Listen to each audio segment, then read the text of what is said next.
ফুটবলের কোনো পছন্দের দলকে সমর্থন করা এবং তাদের ভালোবাসায় জার্সি পরা, পতাকা ওড়ানো ইত্যাদির ব্যাপারে আপনার মতামত কি? আমি একজন সাধারণ মানুষ হিসাবে আমার যে মতামত ব্যক্ত করতে পারি সেটি হলো, আজকের পৃথিবীতে যে সমস্ত বড়, বড় আপনার স্পোর্টস এর আয়োজন করা হয় সেটা ফুটবল হোক, ক্রিকেট হোক, অন্যান্য বিষয়গুলো হোক, এগুলো বিশ্বজুড়ে বিশ্ব বিনিয়াদের অনেক বড়, বড় বাণিজ্যের অংশ। এটি বোঝার জন্য পণ্ডিত হওয়ার কোনো প্রয়োজন নেই।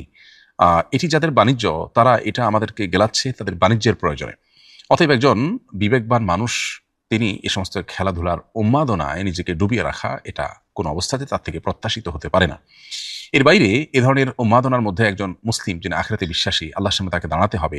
এ ধরনের উন্মাদনার পেছনে বহু অনাচার যেখানে রয়েছে, চোখের গুনাহ এবং নানাবিধ অপরাধ এবং হারামের সংশ্লেষ যেখানে আছে, এই বিষয়গুলোর সাথে কোনো ইমানদার আসলে সংশ্লিষ্ট হতে পারে না। ইমানদারের সুস্থ বিনোদনের জন্য শরিয়া যথেষ্ট উপায় উপকরণের ব্যবস্থা রেখেছে।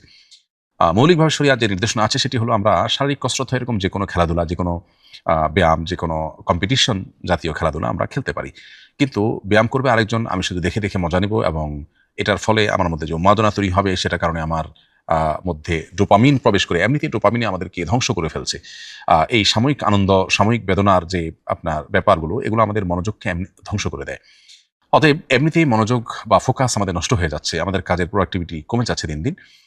এই ধ্বংসের দ্বারপ্রান্তে যখন আমরা উপনীত তখন এ ধরনের খেলাধুলার মধ্যে মজে গেলে সেটি আমাদেরকে আরো বেশি ধ্বংসের দিকে নিয়ে যায়। এজন্য এ ধরনের খেলাধুলার ভিতরে না মজেই নিজে ফিজিক্যাল এক্সারসাইজ হয় এ ধরনের খেলাধুলা শরিয়ার বিধিবিধানের মধ্যে থেকে করুন এবং অন্য আরেকজন খেলাধুলা করবেন বা খেলাধুলার নামে তিনি বিনোদন, হাসি তামাশা, অর্থ উপার্জন, নাম খ্যাতি ইত্যাদি উপার্জন করবেন আর আপনি সেটাকে দেখে সময় নষ্ট করবেন এবং সেটার পেছনে অর্থ, সময়, মূল্যবান আপনার অনেক কিছু ব্যয় করবেন। এটা কোনো বুদ্ধিমানের কাজ হতে পারে না।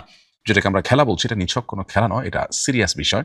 আর যেটাকে আমরা আমাদের জীবনে সিরিয়াস বানিয়ে নিয়েছি সেটা আমাদের জীবনে কোনো অর্থবহ বিষয় নয়।